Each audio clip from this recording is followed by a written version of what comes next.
Bienvenidos al Seminario de Educación en Reflexión. En este momento del mes de febrero tenemos el gusto de, en esta ocasión, presentar el trabajo de gestos, posturas y expresiones, los cuerpos en la educación afectiva, a cargo del grupo de investigación que componen Marta Franco, Fernanda Álvarez y estudiantes de la MIDE, teniendo como ponente principal a la doctora Jimena González Grandón.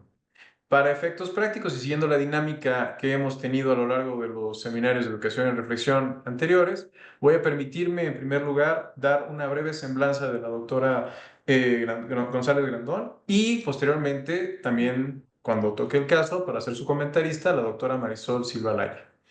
En principio, voy a referir brevemente entonces a la doctora González. Jimena González Grandón es médica cirujana con formación en filosofía de la ciencia y filosofía de las ciencias cognitivas. Es investigadora de tiempo completo en ciencias cognitivas en la Universidad Iberoamericana, Ciudad de México, y miembro del Sistema Nacional de Investigadores de México. Además, es profesora en programas de licenciatura, maestría y doctorado en educación y estudios críticos de género en la Ibero, así como en la Facultad de Medicina de la UNAM. Ha realizado 2 estancias postdoctorales y es investigadora asociada en el Instituto de Filosofía y Ciencias de la Complejidad, IFIC, de Chile. Desde 2024 es miembro fundador de la Global Alliance of the Science of Learning de la UNESCO. Su investigación se centra en la cognición corporeizada, explorando el enactivismo, la psicología ecológica y el bienestar encarnado. Forma parte del colectivo Transdisciplina, Arte y Cognición, TACO, que integra arte y ciencias cognitivas y ha publicado en prestigiosas revistas internacionales. Actualmente coordina el posgrado en educación socioemocional. Sin más y con el propósito de darles el mayor tiempo posible, le cedemos ahora la palabra a la doctora Grandón. Hola, ¿qué tal? Muchísimas gracias por la invitación y bueno, muchas gracias por la presentación a Luis y bueno, a todos los que están por aquí, al grupo de investigación. Me da mucho gusto que este seminario siga y siga dando. Así que bueno, tengo muchas ganas de escuchar los comentarios que tiene la doctora Marisol. Entonces voy a hacer una breve presentación. Contarles un poco que este es un proyecto que empezamos hace 2 años con financiamiento del INIDE, de la Universidad Iberoamericana, donde también tenemos un grupo interdisciplinario junto con investigadores del IMAS de la UNAM, ¿no? Liderados por el doctor Gabriel Ramos. Entonces también hay un cofinanciamiento entre pues el presupuesto del INIDE y también un proyecto Frontera de CONACYT, del cual es responsable el doctor Gabriel. Y bueno, ya vamos a ver cómo en realidad se ha ido haciendo un grupo mucho más extenso en estos más de 2 años, cómo les vamos a ir platicando. Entonces, ¿me prestas para compartir, porfis? Muchas gracias. Bueno, aquí empecé con este flyer que nos hicieron y bueno, pues así es como titulamos en esta ocasión esta sesión, gestos, posturas y expresiones, los cuerpos en la educación afectiva. Y bueno, el nombre del proyecto que ganó es Experiencias empáticas en la relación docente-estudiante hacia la construcción de convivencialidad interafectiva en el aula. Entonces, bueno, mucho de lo que hemos estado tratando de hacer en este proyecto es de alguna manera generar metodologías tanto observacionales como educativas que se enfoquen no solo en el cerebro que aprende, sino justamente en tomar en cuenta que el cerebro para aprender necesita de un sistema nervioso periférico, necesita de un sistema nervioso autónomo, es decir, necesita de un cuerpo que se mueve, un cuerpo que siente, un cuerpo que se afecta, ¿no? Y un cuerpo que además pues no está solito, ¿no? ¿Por qué? Pues porque somos mamíferos y los mamíferos vivimos en comunidades. Entonces, también este cuerpo que va a estar siempre en interacción con otros cuerpos, ¿no? Entonces, nos interesa mucho plantear un poco eso, ¿no? Empezar a abordar, a fundamentar cada vez más estas metodologías corporizadas ¿no? En donde justo no son solo los cerebros los que se alteran en el aprendizaje, ¿no? La plasticidad no es únicamente cerebral en el aprendizaje, sino que también, pues, mis dedos tienen sistema nervioso que también genera formas de plasticidad, o mi sistema nervioso autónomo que tiene que ver mucho con las emociones, o todo eso también está aprendiendo. Entonces, de alguna manera, la apuesta de la educación corporizada o de lo que también se llama pedagogías con cuerpo, body pedagogy, ha sido mucho hacia eso, ¿no? O sea, ¿cómo puede ser que nos estemos centrando como docentes, como educadores, ¿no? Solamente en una de los elementos que aprende, ¿no? Nos estamos perdiendo un montón de otros sistemas que también aprenden y que podríamos generar herramientas de aprendizaje para todos esos otros sistemas. Entonces, un poquito las preguntas eje de este proyecto es eso, ¿no? ¿Cuál es el rol del cuerpo que siente y que se mueve en la cognición y el aprendizaje? ¿Cuál es el rol de los cuerpos en los escenarios y procesos educativos? Y de alguna manera, pues siempre estas preguntas nos llevan a pensar en los niños, ¿no? O sea, llegamos directo, ya, claro, pues sí, cuando están en el preescolar se mueven un montón, ya hay gimnasios, y ahí, entonces sí, como que esto siempre lo pensamos, ¿no? Si vamos a pensar en cuerpos en la educación, de alguna manera esto nos lleva a preescolares, ¿no? Quizás a los primeros años de educación básica, pero no pensamos en los adultos, ¿no? No pensamos, por ejemplo, en esto. No pensamos que este es un maestro de la Ibero, ¿no? Con una estudiante de la Ibero, ¿no? Ambos en educación superior, ¿no? Y estos son cuerpos, estos son interacciones afectivas que ocurren en las aulas de nuestra universidad.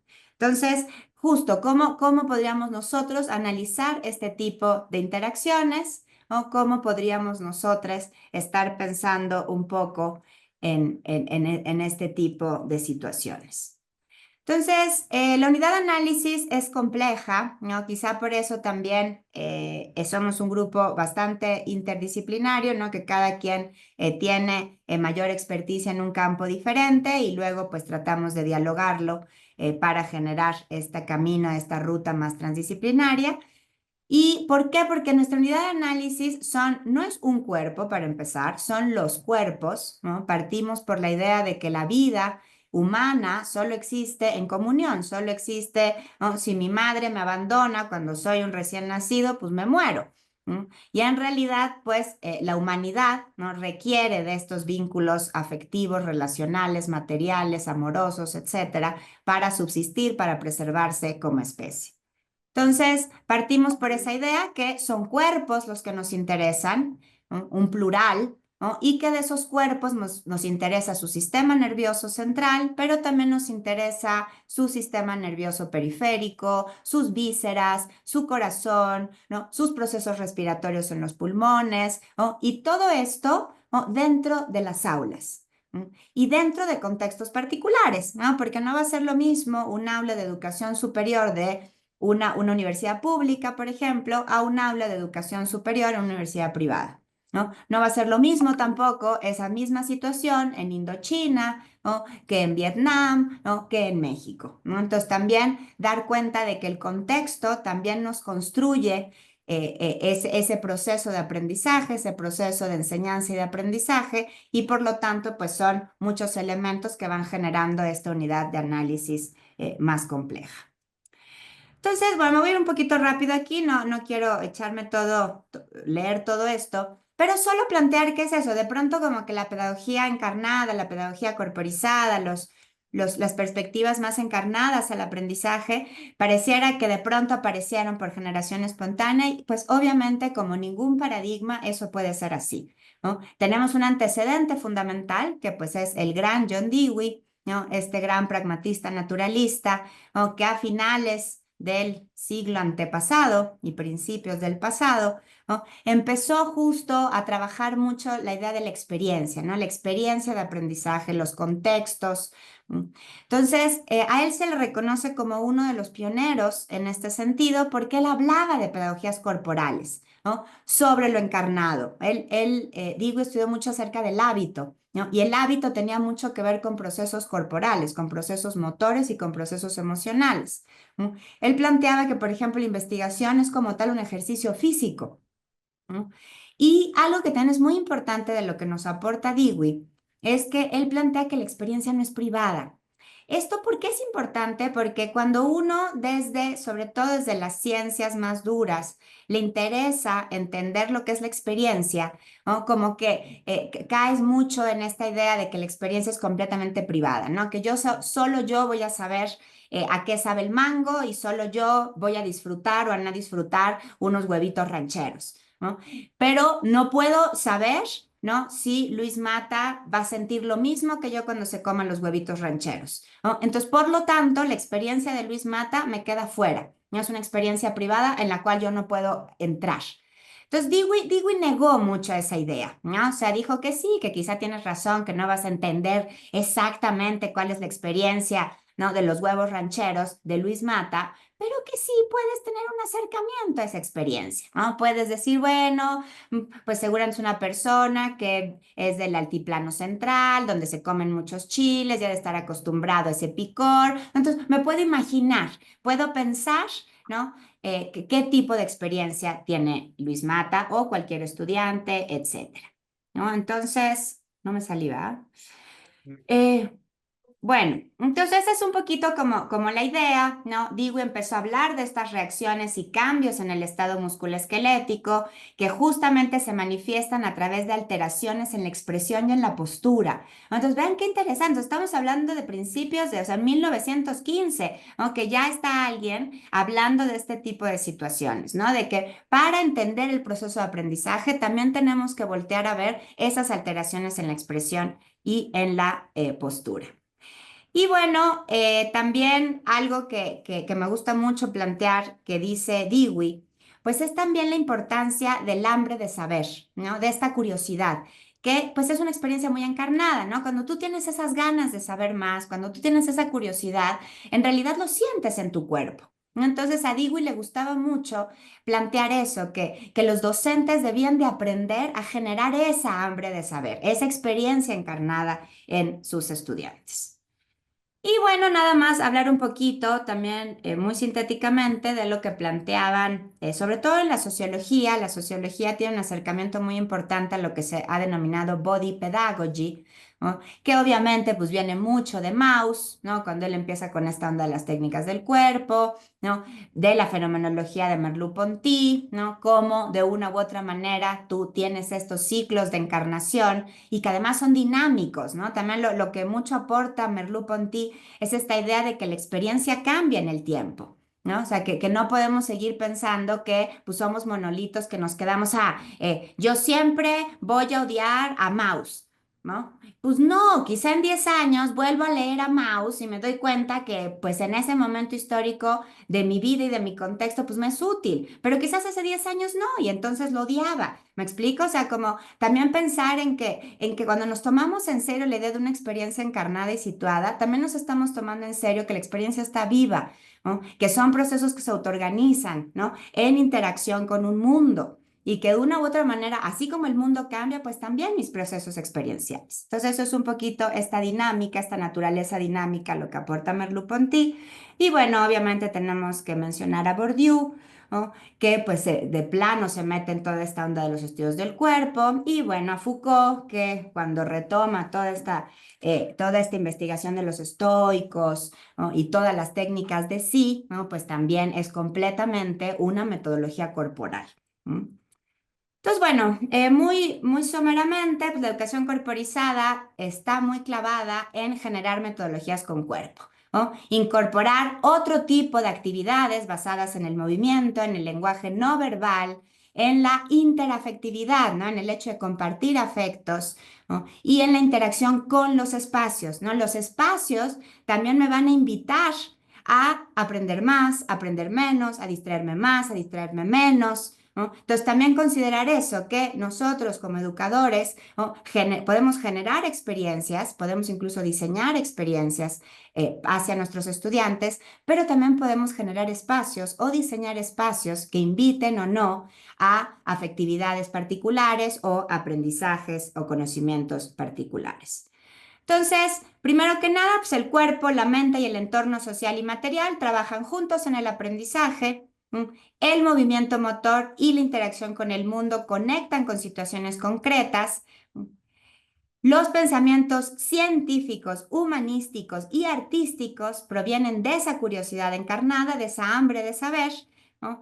Que se influyen y apoyan mutuamente, ¿no? De alguna manera se plantea que tanto lo físico como lo material, ¿no? Lo que imaginas, pero también lo que razonas, en realidad están todo el tiempo en un mismo diálogo, ¿no? Por eso Einstein decía, ¿no? Que es mucho más importante imaginar, ¿no? Que pensar. ¿No? Y es un juego interesante porque es eso, ¿no? O sea, en realidad nuestros procesos cognitivos están todo el tiempo en diálogo, ¿no? Y no es que para razonar no necesite imaginar, todo lo contrario, ¿no? Si yo imagino más, tengo muchos más elementos para generar un proceso de razonamiento. Y la interacción entre el cuerpo vivo y el mundo se integran para formar una conciencia humana y también plantear la importancia de trabajar con situaciones vividas, con situaciones que te cruzan, que te atraviesan el cuerpo. Eso también lo plantea mucho la pedagogía corporizada porque es una pedagogía situada, ¿no? Que de alguna manera está mucho en esta resolución de los problemas concretos que te afectan. Entonces, bueno, esta es un poco la idea, ¿no? Y pues las preguntas son esas, ¿no? Pues, está muy padre, ¿no? Pero, pues, ¿cómo promuevo estos elementos encarnados? ¿Cómo genero esas experiencias de aprendizaje corporizado, ¿no? Que se sienten desde las vísceras, ¿no? ¿Se trata de un aprendizaje reflexivo o sigue estando un poco fuera de mi conciencia y simplemente, pues, fue cuando la maestra me pidió que me parara o de pronto caminé, pero no estoy vinculando ese tipo de procesos motoros o emocionales con una asociación con lo que estoy aprendiendo? Entonces, eh, en ese sentido también hay un horizonte que plantea la educación corporizada, que es ese camino ético, ¿no? O sea, cómo esta utopía que plantea la educación encarnada es que de alguna manera aprendamos a hacer el bien y el mal desde las entrañas, ¿no? Que estemos que tengamos tal conocimiento de lo que siente nuestro cuerpo que pudiéramos confiar como en esa intuición corporal. O sea, esto obviamente no estoy diciendo que ya no pensemos en la Constitución ni en las normas de bien y mal, ¿no? Que nos quedemos con lo que sentimos, porque esto tendría que ser algo que empezáramos a trabajar desde que somos pequeñitos, ¿no? Desde la primera infancia, ¿no? Pero ese es un poquito como el ideal, ¿no? El ideal regulativo que plantea esta educación corporizada. Aquí planteo una cita que me encanta del gran Humberto Maturana, cuando dice que la educación es un proceso de transformación, ¿no? En la convivencia entre padres e hijos en el hogar y entre profesores y alumnos en la escuela. El foco de este proceso debe ser la transformación gradual de los niños y jóvenes en adultos autónomos, democráticos, conscientes de sí mismos y de su entorno, colaboradores, respetuosos, responsables, imaginativos, abiertos al cambio y comprometidos con la preservación y ampliación de los espacios de convivencia. Entonces, ¿qué es importante de esta cita para mí? Para empezar, que hay una visión relacional, ¿no? Que lo que nos interesa en las aulas es generar convivencia entre profesores y estudiantes. Y fuera de las aulas, pues con todo tu linaje, con tus vecinos, ¿no? O sea, que a la larga lo que nos está planteando Maturana es que la educación en este momento histórico tan particular tendría que estar mucho más enfatizada hacia cómo convivimos mejor, ¿no? Cómo aprendo a regularme mejor mis emociones con el otro, cómo aprendo a decir cosas bruscas, pero también a ver cómo le va al otro con mi cuestión brusca, ¿no? ¿Qué tanto tengo que ser sereno? ¿Qué tanto, etcétera? ¿No? O sea, cómo deberíamos de estar mucho más preocupados por aprender a convivir. Y que bueno, a mí me parece algo axial de nuestro proyecto. Entonces, bueno, esto nos lleva pues a los giros afectivos y encarnados en Latinoamérica, ¿no? Que responden a la deshumanización, al individualismo, ¿no? Que de una u otra manera están muy inspirados en las pedagogías críticas, pero también en las pedagogías interculturales, feministas, antirracistas, poscoloniales, ¿no? De investigadoras como Silvia Schmelkes, como Luz María Moreno, ¿no? Que también tiene mucho que ver con la cultura de paz, con la convivencialidad y la ciudadanía global, ¿no? Con gente como Cristina Perales, como Liva López, como yo misma, ¿no? Y también nos interesa mucho todo lo que se ha empezado a construir respecto a las pedagogías de la incomodidad, ¿no? Con gente como Megan Boller, ¿no? Y Semilas. Entonces, esto es importante, ¿por qué? Porque nos parece fundamental que las investigaciones que se hagan en México también tengan este compromiso con epistemologías que no solamente sean del norte global, ¿no? O sea, que de una u otra manera también estén mostrando todos los desarrollos, ¿no? Descoloniales, pero también desde otros muchos ámbitos y perspectivas que se hacen en estos países, ¿no? Ese es un objetivo quizá un tanto implícito de nuestro proyecto, pero que también está mucho así, ¿no? Y en ese sentido, pues este giro efectivo y encarnado en la educación latinoamericana, pues implica estos diálogos transdisciplinares para la resolución de problemas, pero también para esta transformación social, ¿no? Y reconoce todas estas dimensiones corporales y no únicamente intelectuales o cognitivas, ¿no? Apoya el desarrollo de docentes, ¿no? También algo que ha sido bien interesante de este proyecto es que nos damos cuenta que también tenemos que pensar en el bienestar docente, ¿no? De pronto estamos súper preocupados en que nuestros estudiantes se la pasen bien, estén contentos, tengan menos frustraciones, mayor control de su ira, etcétera. Pero, pues, ¿y qué onda con los docentes, no? O sea, los docentes también, además de todo lo que tienen que hacer, ¿no? Pues ahora también tendrían que estar preocupados por generar atmósferas afectivas, por generar espacios de experiencias de una u otra índole. Entonces, también habría que pensar en cuál es ese rol que juega su propio bienestar y sus propias afectividades. Y bueno, obvio, orientar las políticas educativas como medio de cambio para la justicia social. Por favor, ese mapita que hiciste y que nutriste con la información. Mariana, estamos escuchándote. Ok, muchas gracias. Y pues esta cuestión es de que el cuerpo es todo un territorio, ¿no? Que esto, bueno, tiene mucho de... Ay, me fui muy lejos. Aquí está. Tiene mucho resuene con estas palabras que nos da Lorena Cabnal cuando habla de acuerpar, ¿no? Como esta acción personal y colectiva de los cuerpos indignados ante injusticias que viven otros cuerpos. ¿Mm? Entonces, un poquito con este marco que fundamenta la investigación, que son estas pedagogías más corporizadas, que es el hecho de recuperar la afectividad, las emocionalidades y las conexiones entre cuerpos, es que también nos damos cuenta que hay problemas pues muy acuciantes que confrontar. Y uno de esos, pues es precisamente, pues el acoso escolar, ¿no? Todos los procesos de agresividad y violencia que ocurren dentro de las aulas, ¿no? Y bueno, que además eso es quizá a un nivel más micro, pero pues si vas aumentando hasta llegar a niveles más macro, pues nos encontramos también pues con un montón de guerras, un montón de desaparecidos, un montón pues de cuestiones que de una u otra manera, sin ser simplista, pero que sí nos están hablando, pues, de lo que decía Maturana, ¿no? De que no sabemos convivir, ¿no? De que no estamos, que nuestras prácticas educativas no están teniendo suficiente incidencia en cómo convivimos mejor, ¿no? Cómo nos llevamos mejor los unos a los otros, cómo evito burlarme del de al lado, cómo evito el eje de opresión y oprimido entre las relaciones humanas, ¿no? Y que, bueno, es uno de los ejes de nuestra investigación.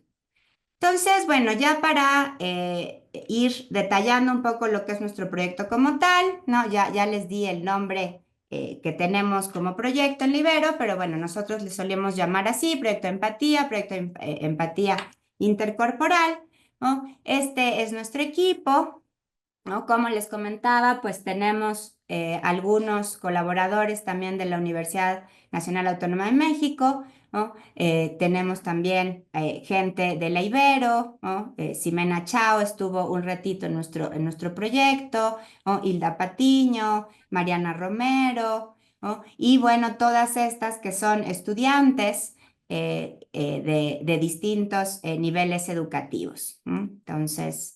y pues como ven, se ha ido conformando poco a poco este grupo.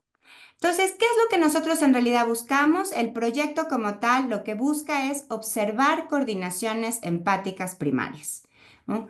¿Qué implica esto? La capacidad de sentir, afectarse o resonar con la experiencia de otra persona, ¿no? De alguna manera es la conciencia más básica de los estados corporales y emocionales afectivos. Es un poco lo que les decía hace rato, ese sueño que tenía Francisco Varela cuando pensaba que si realmente ponemos suficiente atención en nuestros procesos corporales, incluso podríamos aprender a reconocer el bien y el mal, ¿no? Simplemente a partir de ese autoconocimiento corporal. Entonces, va un poquito en ese sentido de esa conciencia básica de afectación que tenemos. Por eso muchas de estas fotos tienen que ver con esta relación con la otredad animal, con otro tipo de organismos, porque se trata un poco de esa forma de afectividad mucho más primitiva, ¿no? Se cree, ¿no? Sí, cuando tú haces su genealogía, más pensándolo filogenéticamente, pues tiene mucho que ver con una capacidad de afectividad primaria tendiente al acoplamiento con el otro, ¿no? O sea, desde que un bebé nace, se quiere acoplar con su madre, ¿no? Busca, si tú dejas solito al bebé en tu panza, el bebé solito, ¿no? Aún pegado con el cordón umbilical a tu placenta, va a buscar tu chichi, ¿no? Va a buscar tu calor, ¿no? Va a buscar ese cuerpo que de una u otra manera le da resguardo, ¿no? Esa pulsión no se nos quita nunca, ¿no? Siempre tenemos esa pulsión de búsqueda, ¿no? Por la otredad o por convivir, ¿no? Entonces, qué interesante es eso, ¿no? Que esta pulsión que tenemos por relacionarnos con la otredad luego se convierte en guerras y en esas cosas feas que vivimos. Y que bueno, obvio tiene mucho que ver con estas primeras conexiones intercorporales con tu madre, etcétera, con tu abuelita, etcétera. Entonces, algunos de los objetivos del proyecto, pues es producir conocimiento interdisciplinario, ¿no? ¿Por qué? Porque está la pedagogía, está la observación educativa ecológica, está la antropología, está la psicología, están las neurociencias, para analizar estas interacciones socioafectivas y empáticas entre docentes y estudiantes universitarios que contribuyan positivamente en el proceso de enseñanza-aprendizaje y en la convivencialidad. Nos interesa también generar marcos observacionales corporizados. Eso también fue un poquito un hallazgo, ¿no? Justo este artículo que le mandé a la doctora Marisol Silva tiene mucho que ver con eso, ¿no? Nos dimos cuenta que hay un hueco explicativo ahí, ¿no? Los métodos observacionales en aula suelen no tener mucha idea de lo que pasa con el cuerpo. Entonces eso nos pareció también uno de los hallazgos y una de las cuestiones en las que podemos aportar a la literatura. También los objetivos es que realizamos medidas a través de dispositivos portátiles e inalámbricos que recogen datos fisiológicos. Videograbamos las clases presenciales. ¿Por qué? Porque hay una observación en tiempo real, pero después también se han hecho observaciones en todo lo que grabamos a la larga para generar estas metodologías de observación áulica y bueno, en el horizonte pues también están estas ideas de otro tipo de métodos de profesionalización docente empática, más intercorporal, más comunitaria, ¿no? Con estos horizontes éticos pues de mayor cuidado y convivencia. ¿No? Y a la larga pues también con esta unidad de análisis tan compleja que les planteaba, pues también estaríamos pensando en metodologías de diseño de experiencias afectivas y también del diseño de entornos que invitan a algunas formas de afectividad u otras. ¿No? Bueno, me gusta mucho mostrar este gran trabajo que hizo Francis de Waal, ¿no? Pues porque Francis de Waal fue también de los primeros en empezar a detectar que no solamente los primates humanos, sino que también primates no humanos tienen esta tendencia a esta empatía afectiva que nos interesa encontrar a nosotros, ¿no? Planteamos un poquito esta idea, ¿no? Hay un sistema interafectivo, intercorporal que ocurre y que emerge entre estudiante y docente, ¿no? Que de una u otra manera, pues también nos invita a horizontalizar la relación docente-estudiante, le da más agencia tanto al estudiante como al profesor en estas formas de interacción, ¿no? Para que ambos desarrollen habilidades de escucha, ¿no? De comunicación asertiva, de resolución de conflictos, etcétera. Pero a la larga es curioso porque como decía Mauss, ¿no? Como decían los sociólogos, es de alguna manera aprender a sentir la resonancia afectiva del otro, ¿no? Que es algo que tenemos bien olvidado, ¿no? O sea, porque tenemos esa capacidad, por supuesto que sí, ¿no? Pero pues nos hemos preocupado más por resonar con el iPhone, ¿no? Con el aparatito, que realmente empezar a reconocer y entender este tipo de lenguajes corporales, estas gestualidades, estas expresiones, ¿no? Y que nos dan un montón de datos para convivir, para entender al otro, pero que no la hacemos de alguna manera utilizado, aprendido lo suficiente. Entonces, bueno, nuestra metodología para la observación es naturalista. ¿Esto qué significa? No, pues que nos interesa observar las clases en tiempo real, lo que está pasando, ¿no? En este caso y en esta primera fase del trabajo, no les hacíamos hacer una actividad particular, no, simplemente, ¿no? Escogimos docentes que habían sido voces que transforman, que fue un programa que se hizo en Libero hace algunos años, ¿no? Y que justo vimos toda esa base de datos y elegimos a los profesores que de alguna manera fomentaban más emociones y afectividades en las aulas. A partir de esa cantidad de profesores fue que empezamos a observar en tiempo real, ¿no? Bajo la metodología de LEM, ¿no? Y de ahí fuimos haciendo también un protocolo de laboratorio de datos fisiológicos.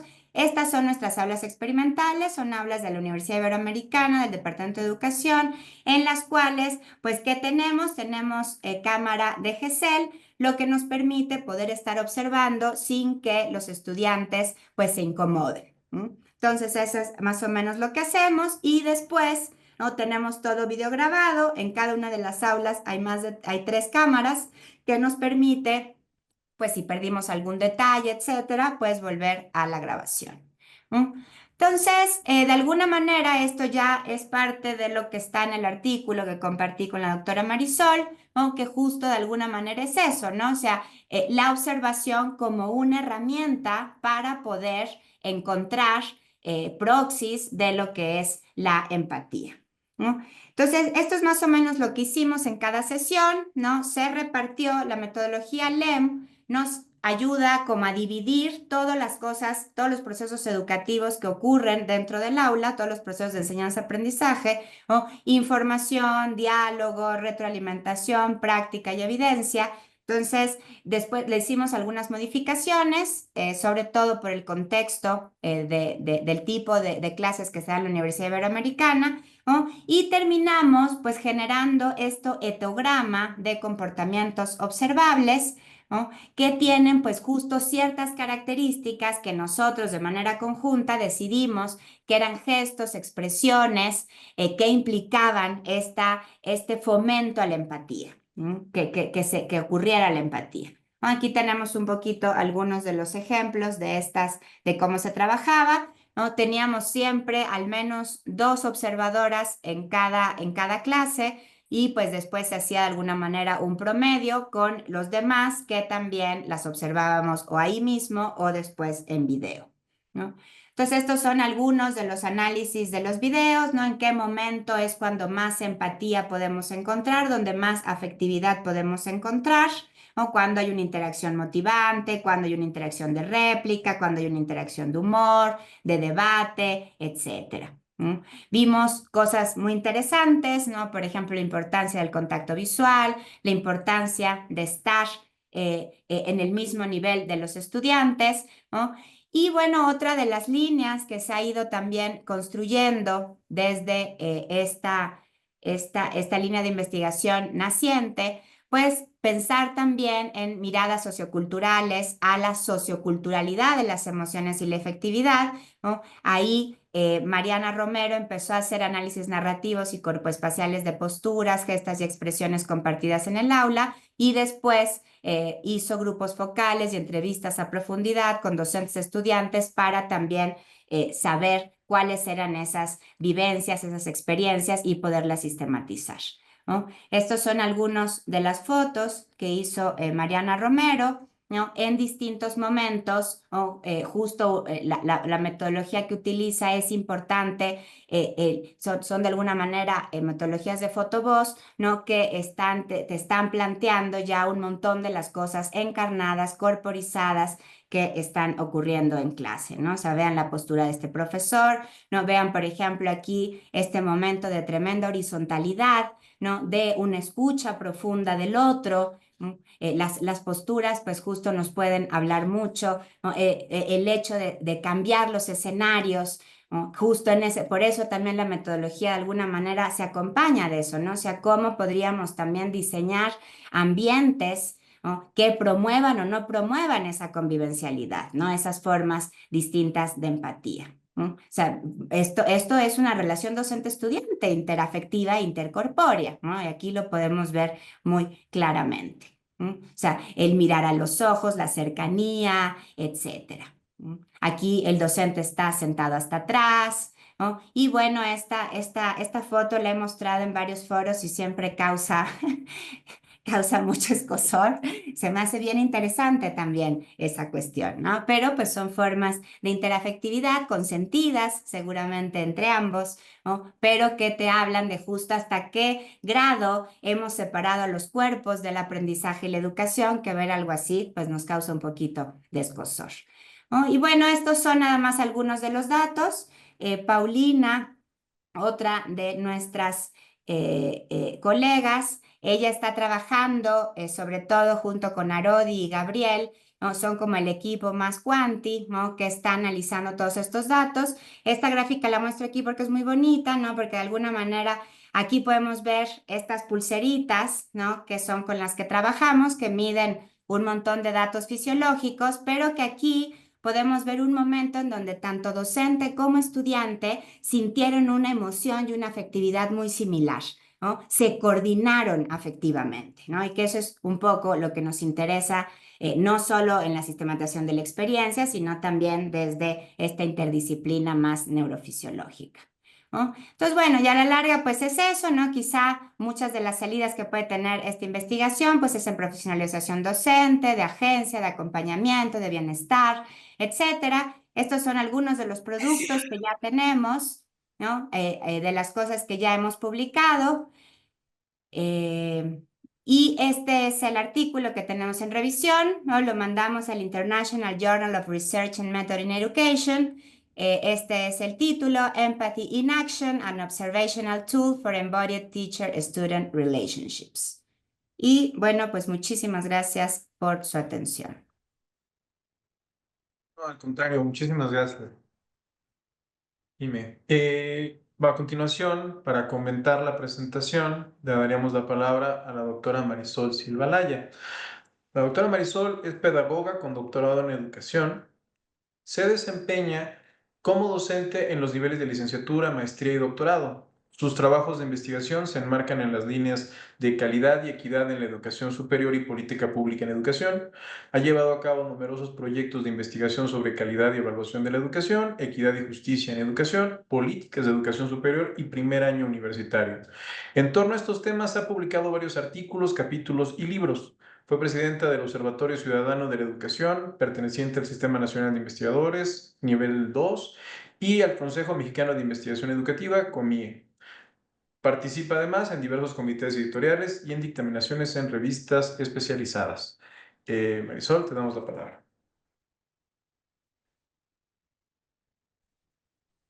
Hola, buenas tardes. Muchísimas gracias por la invitación para comentar este artículo que me parece sumamente interesante y bueno, contentísima de estar aquí en el seminario del INIDE. Bueno, para hacer estos comentarios, tengo aquí algunas notas que voy a ir desarrollando. Bueno, lo primero que debo decir es que me parece un trabajo sumamente innovador, un trabajo extraordinariamente bien sustentado en lo teórico y en lo metodológico y estimulante. La lectura me encantó, debo decir que estuve contenta leyendo estos temas, porque bueno, como ya presentaba Luis, yo soy pedagoga, mi formación inicial es en pedagogía y bueno, todas aquellas cosas que tienen que ver con la pedagogía, para mí son un disfrute, realmente es eso.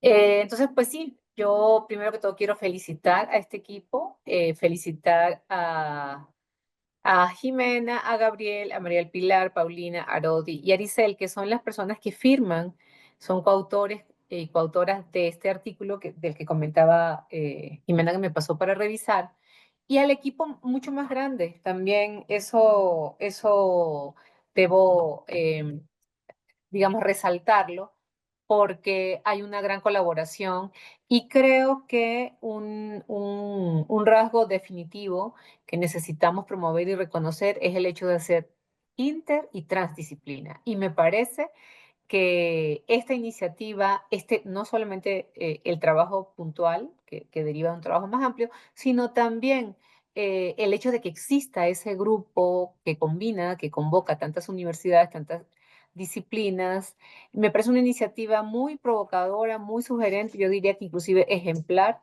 para alimentar la agenda de la universidad por el trabajo inter y transdisciplinario y bueno, y el trabajo colaborativo, porque la verdad de las cosas es que eh, yo creo que muchas de nosotros estamos conscientes de que hay una cierta tendencia a hacer trabajo individual, publicar individual, nos evalúan de manera individual y de esta manera se pierde la riqueza del diálogo, de la colaboración, de la transdisciplina, de los debates epistemológicos, teóricos, políticos, sobre los temas que estamos estudiando.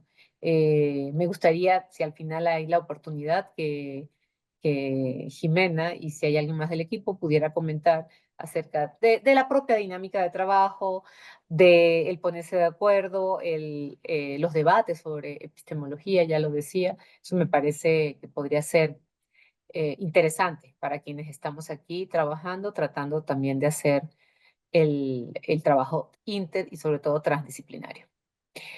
También decir que leer este artículo que está en revisión, ya lo decía Jimena, me resultó muy enriquecedor por la construcción conceptual sobre la empatía y sobre todo por la justificación de su importancia para la educación superior.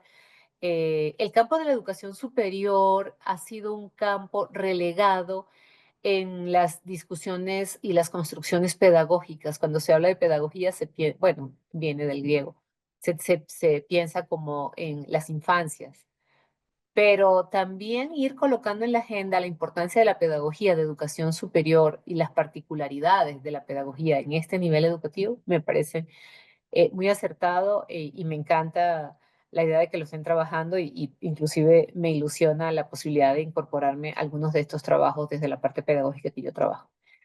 Bueno, particularmente interesante me parece esa recuperación o esa actualización y la manera como se revive la pedagogía con los antecedentes que ya mencionaba Jimena, la pedagogía encarnada y el aprendizaje socioafectivo. Eso me parece clave y sobre todo cómo ese entramado conceptual va caminando hacia uno de los productos principales de este artículo, del que yo iré comentando, y Jimena, por el tiempo, no abundo en ello, pero de este instrumento, de esta herramienta metodológica que es el etograma. Entonces, de eso quisiera detenerme un poquito más adelante, pero ahorita, para seguir como en esta parte introductoria, quisiera detenerme un poquito en el problema investigado. En el artículo se menciona, se señala que el problema que se investiga, el recorte que se hace, ahora me queda mucho más claro, el recorte que se hace de todo lo que trabaja este grupo sobre elaborar este instrumento para evaluar, analizar, explorar la empatía en la educación superior. Me pareció sumamente valioso el hecho de aportar este instrumental metodológico, pero también me pareció muy valioso colocar el tema de la empatía en educación superior. Yo creo que allí el problema sigue dejando mucho espacio para preguntas, para respuestas, para conocer cuál es el estatus de esta capacidad en la vida cotidiana de las comunidades universitarias y también, no solamente en la práctica, sino también en la investigación. Me parece que allí ese problema se desdobla en uno mucho más amplio, que es la propia importancia de la pedagogía, y en uno más concreto, que también ayuda a entender lo que es el desarrollo metodológico de este instrumento que se hace en este trabajo y que, en este recorte de este artículo, que es el artículo, repito, es la empatía en acción y una herramienta para observar justamente la empatía encarnada en las aulas de educación, en los espacios de educación superior. No solamente es un asunto áulico, y me parece que las fotos eran reveladoras de esto, ¿no? Entonces, bueno, ese problema, decir que es un problema importante, relevante, que renueva un poco la agenda de la investigación en educación superior. Me parece interesantísimo empezar a hablar estas cosas, por ejemplo, en el COMI, un espacio que nos convoca, donde ya llevamos temas de larga data, y me parece que este enfoque que están planteando este equipo renueva la agenda, ayuda a alimentar la agenda para dialogar con viejos problemas, porque esos viejos problemas de alguna manera siempre están atravesados por las emociones, por los cuerpos, los temas de violencia, de paz. Y me parece que esto nos ofrece una visión como para renovar y dialogar y revisar, recrear el trabajo de la investigación educativa. Pasaría ahora a ver, bueno, sobre los aportes, me parece sumamente valioso el aporte metodológico, que es el etograma. Este etograma permite analizar justamente las acciones, movimientos, gestos en un salón de clase o en otros espacios, pero en este caso se hizo, ya lo decía Jimena, en aulas universitarias. Y una de los grandes aportes, y que me parece muy valioso, es que ya no se estudia, en este caso, no se investiga acerca de las relaciones en el aula, y particularmente en relación con la empatía, a través de las encuestas o entrevistas típicas y frecuentes en nuestro campo de estudio, sino justamente con esta observación, que además se me hace sumamente desafiante, porque lo que hace justamente este programa es codificar esas interacciones en tiempo real. Ya nos mostraba algunas de las interacciones que fueron registradas, pero me parece justamente un trabajo muy fino, un trabajo muy delicado, poder observar esas reacciones, gestos corporales, miradas, para de allí con un marco teórico específico, poder identificar justamente cuáles son esas interacciones empáticas. Entonces, me parece un gran aporte haber hecho observación encarnada en relación con este tema en particular, pero también debo decir que en cuestiones metodológicas, la observación que se hace, o que se hizo, que se propone y que se sigue alimentando, es una metodología que también vale la pena, digamos, transversalizar un poco más en la investigación educativa. De allí que me parece que hay un aporte en ambos sentidos, ¿no? Algunas cosas también me surgen a partir de la observación y de la muestra, algunas preguntas que las dejaré para el final, para no romper con el hilo de los aportes. Pero sí, surgen muchas preguntas, sobre todo se menciona la palabra observación objetiva. Yo me preguntaba, wow, ¿a qué le estamos llamando una observación objetiva? La podríamos denominar de otra manera. Me parece que justamente estos hechos objetivos nos vinculan con un cierto marco epistémico que no es el que me parece que está revelado en este trabajo. Entonces me generaba algunas dudas, pero las voy a dejar para el final. Sigo con los aportes, como decía, ya el propio instrumento, luego la metodología de la observación encarnada y, bueno, como por mi deformación de licenciatura, el tema de revalorizar la pedagogía corporal. Eso me parece un tema fundamental, y yo creo que justamente por eso empezó Jimena explicando el objetivo de este grupo, porque ciertamente, a pesar de que hay antiguos en el tema del cuerpo, de la educación integral, que a veces también toma en cuenta el cuerpo. El propio Pestalozzi hablaba de corazón, manos y mente, no solamente procesos cognitivos, pero la verdad de las cosas es que la pedagogía sigue por inercia, preocupándose de los procesos cognitivos y de los aprendizajes cognitivos. Y a pesar de que ha habido en fechas recientes un poco más de trabajo sobre la educación socioemocional o emocional, no se ha arraigado suficientemente, no ha habido una apropiación en los espacios escolares de este tema, porque seguimos muy atados a la visión tradicional de la pedagogía. Así que alimentar esta agenda, generar espacios de diálogo, espacios de discusión, espacios de comprensión, me parece fundamental en la pedagogía y en toda la pedagogía, pero hablando de educación superior, en la educación superior, que como digo, ha sido un área, un nivel educativo abandonado en esta materia, ¿no? Entonces, bueno, tal vez algunas de las ideas que se colocan en el artículo y que a mí me parecen muy poderosas es que esta interacción corporal y emocional entre el profesorado y el estudiantado influye directamente en el aprendizaje. Si bien no tiene un enfoque cognitivo del aprendizaje exclusivamente, evidentemente que sí, sí es uno de los objetivos de la educación. Y lo que se plantea aquí, también haré unas preguntas al final, es que esa interacción corporal y emocional va a influir en los aprendizajes. Que también la expresión de empatía no se limita al lenguaje verbal. Eso es súper importante, porque no solamente esa capacidad de expresar o de decir eh, probablemente que piensas en relación, sino que todo tu cuerpo reacciona y eso hay que aprenderlo, ¿no? Y bueno, que también se deberían desarrollar las habilidades de comunicación no verbales. Ponemos mucho énfasis, no lo logramos del todo, todavía es una materia pendiente en la comunicación oral y escrita, pero también hablar ya del desarrollo de esas habilidades de comunicación no verbal, eh, creo que también es un buen foco y un buen aporte que hace este trabajo. Y también ya lo mencionaba Jimena, esto tiene muchas implicaciones para el profesorado, muchísimas implicaciones para el profesorado. Lo primero que puedo decir es que a partir de este trabajo, evidentemente, hay aportes que van directos hacia el profesorado, hacia su labor cotidiana, hacia sus preocupaciones y hacia su propio bienestar y hacia sus propias estrategias para manejar internamente en las relaciones con los grupos y con las personas en lo individual, estos aspectos que están atravesados, situaciones que están atravesadas por la emocionalidad.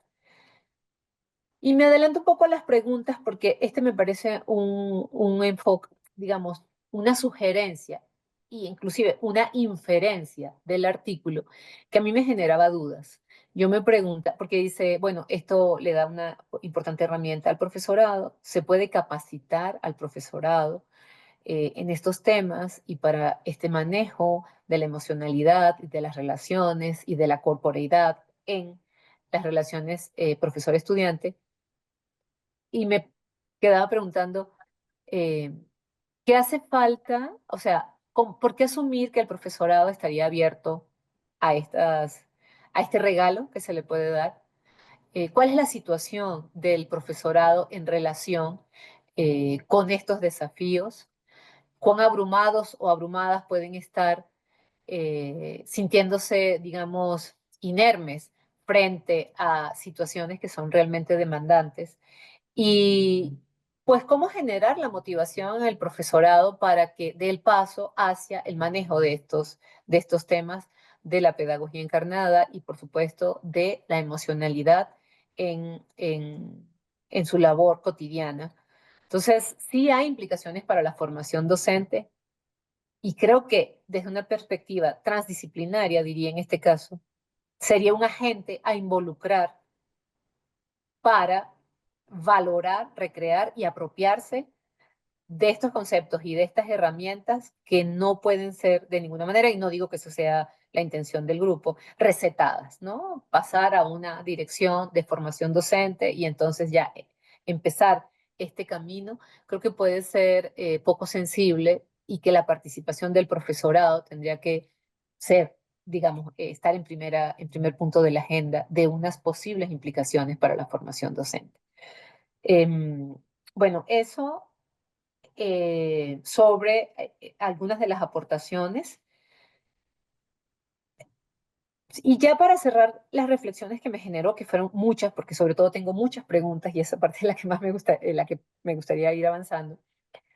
Sobre reflexiones de cierre, me encantó una y la tomé con mucho, la resalté con todos los colores que tenía en la paleta, porque dice, la empatía puede considerarse una habilidad cognitiva y corporal que puede ser aprendida y refinada con el tiempo. Esto me encantó. No es que es un rasgo de personalidad con la que se nace, sino que se puede aprender. Y yo me preguntaba, bueno, la niña que acaban de tirar de un segundo piso en Iztapalapa, si no me equivoco, ¿no? Y todas las cosas de bullying que ocurren, pero no solo eso, inclusive tenemos reportes, yo acabo de terminar, lo presenté también en este espacio del seminario del INIDE, acabamos de terminar un trabajo sobre el TIU, el Taller de Integración Universitaria, una iniciativa a la que la universidad le está poniendo mucho corazón. Y lo que encontramos es que sí hay muchas situaciones de violencia, por ejemplo, o sí, de violencia pasiva, se podría decir. Algunas veces se puede subir el tono de cierto alumnado hacia el profesorado, ¿no? Y claro, allí surge la pregunta, ahí surge el asunto de cómo enseñar empatía, cómo enseñar manejo de emociones, cómo eh, enseñar también el manejo del cuerpo en estas relaciones.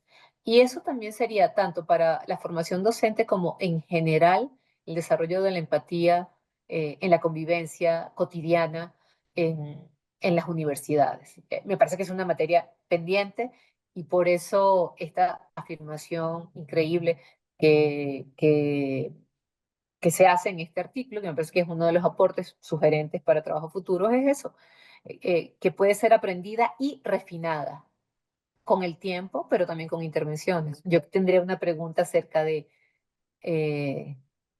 cómo se hace eso, ¿no?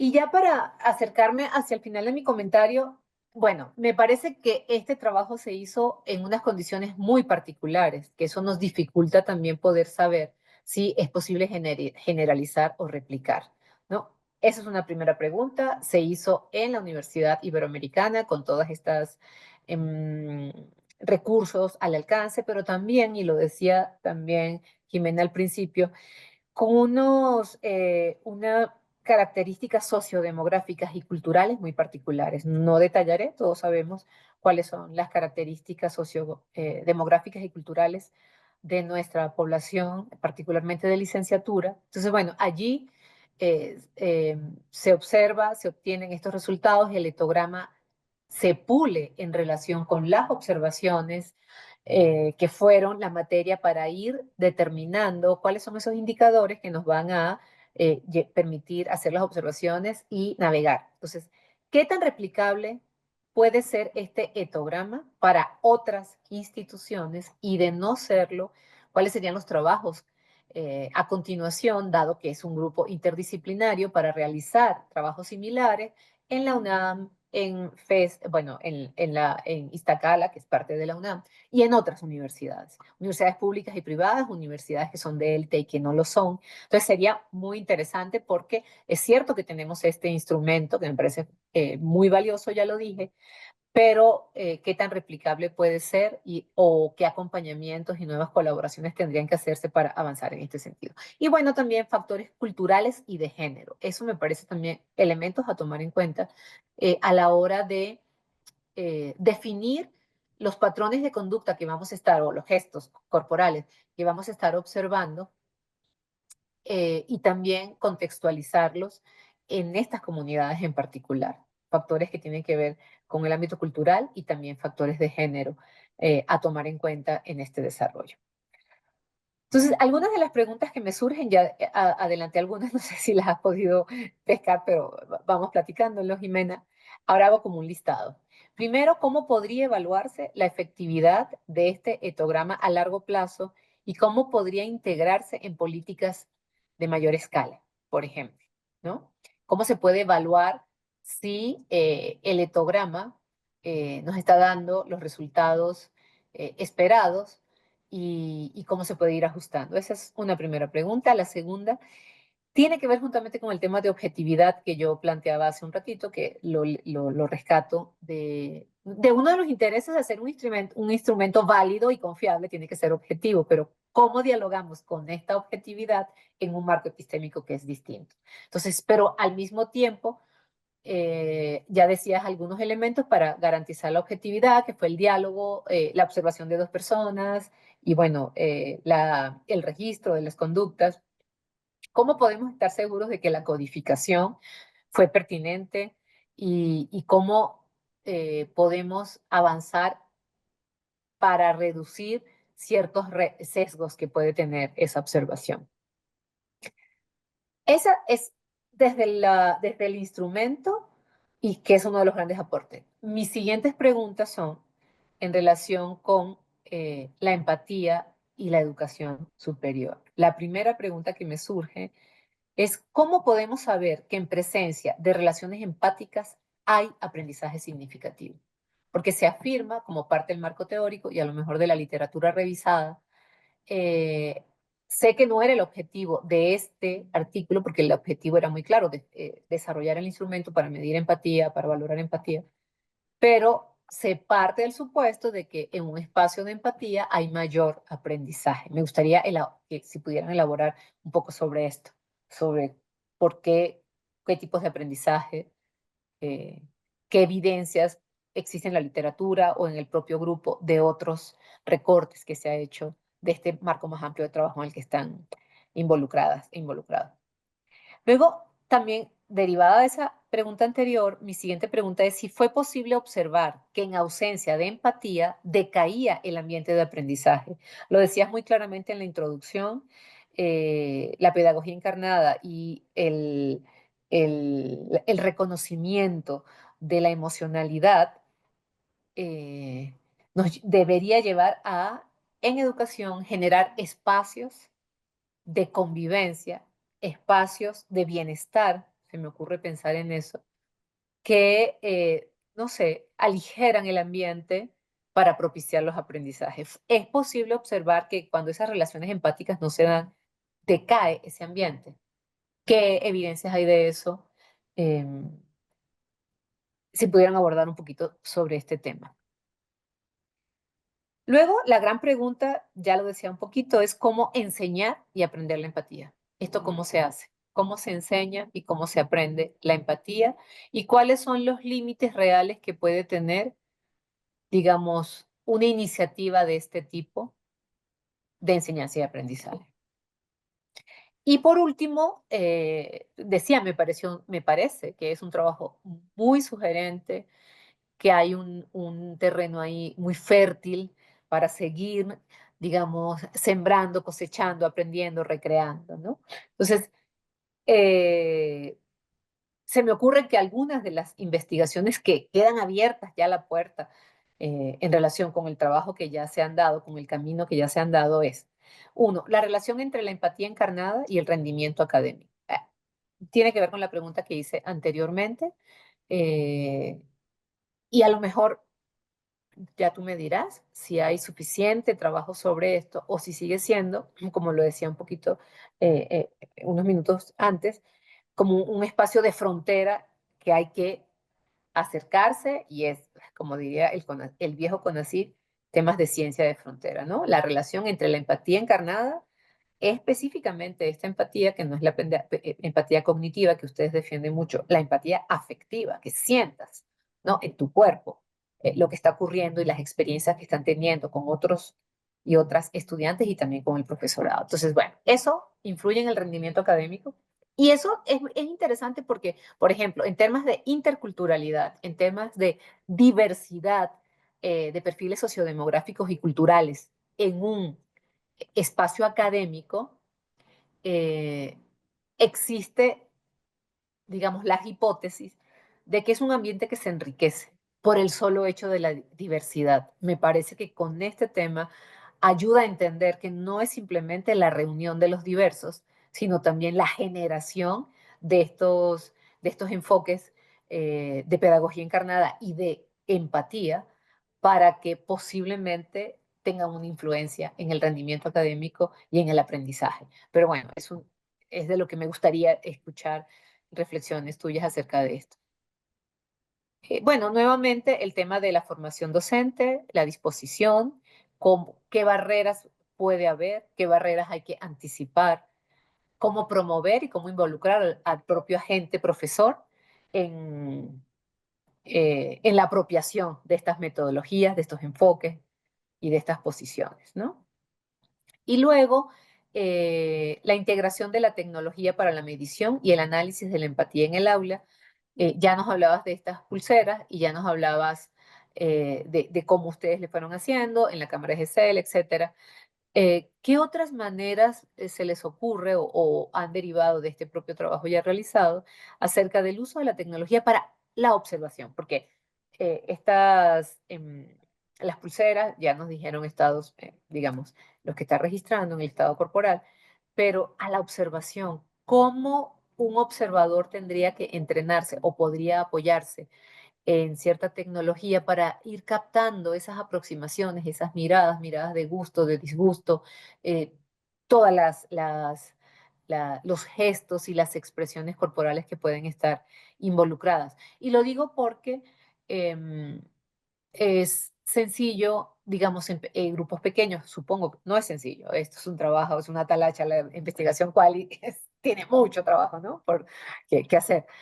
Pero claro, en grupos pequeños y sesiones reducidas, número de sesiones, pero si tenemos que escalarlo, por ejemplo, para generar el etograma en la UNAM, cuántas observaciones tendríamos que hacer, cuánto personal habría que capacitar, cómo podríamos apoyarnos de cierta tecnología, si lo es posible, además de las pulseras que sé que ya están utilizando. Y por último, hablando de la importancia de la empatía y de el aprendizaje socioafectivo, me quedaba preguntando si también eso sería un componente que podría facilitar el desarrollo de competencias profesionales para el ejercicio de nuestras y nuestros egresados una vez que tengan que pasar pues a esa etapa ya menos placentera que es la etapa universitaria y dedicarse al trabajo. Pues algunas de las inquietudes, preguntas, tenía anotaciones y dije, bueno, reitero, me parece un trabajo muy sugerente, muy creativo, me gustó muchísimo, creo que están esas preguntas allí abiertas y bueno, nuevamente, felicitar al equipo y felicitar al ENIDE por haber financiado a este proyecto tan prometedor. Muchas gracias, Marisol. En principio, yo creo que podríamos abrir, además de que ya la doctora Marisol Silva ya abrió una ronda de preguntas amplia, podríamos empezar a dar una primera ronda de 3 preguntas para iniciar la discusión junto con las que ya abrió Marisol. Si alguien tiene ahorita una pregunta, levanten la mano, por favor, virtual. Si no, yo ahorita tengo varias cosas que me gustaría también comentar. Bueno, Pati, porfa, Pati. Es que no encontraba, perdón. No, no te Bueno, preocupes. bueno, pues la verdad muy interesante tu tema, toda esta parte socioemocional y la empatía. Yo tengo 2 preguntas ahorita por el momento. Una es, ¿cómo logras la combinación del modelo LEM y el etograma? O sea, ¿qué tan fácil o difícil es tener estas 2 metodologías de observación? Si fue una mezcla que ya habías visto previamente o fue una innovación de su proyecto. Y también esta parte de la formación docente, aquí me quedo con la duda de la empatía entre docente-alumno, alumno-docente o por ambos canales, o sea, qué tanto el docente puede ser empático y eso hace que el aprendizaje sea significativo, qué tanto también si la empatía del estudiante hacia el docente hace que el ambiente fluya de manera diferente. Entonces son como las dudas que me genera de qué tanta esta vinculación entre docente-estudiante genera un aprendizaje. Y por ahí sería todo.